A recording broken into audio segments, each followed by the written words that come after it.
Hola xics! Avui anem a fer un experiment i per això necessitarem aigua, emanems de colors i un plat que pot ser de plàstic o un que tingueu per casa.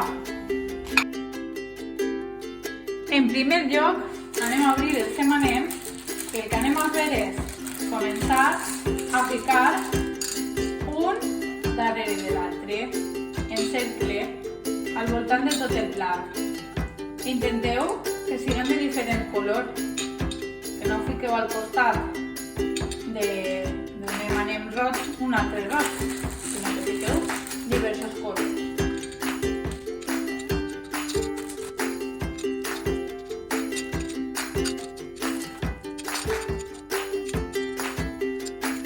Ja el tenim.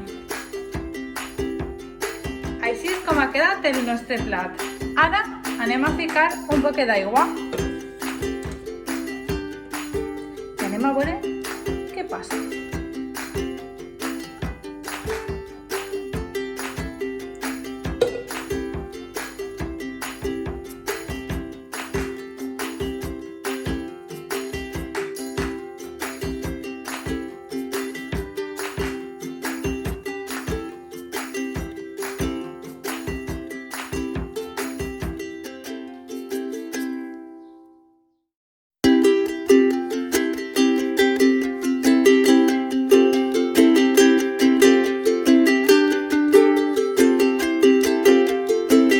Com podeu veure, la capa de sucre de colors dels emanems s'ha dissolt en l'aigua i així creem una espècie d'arc de Sant Martí de diferents colors en una roda.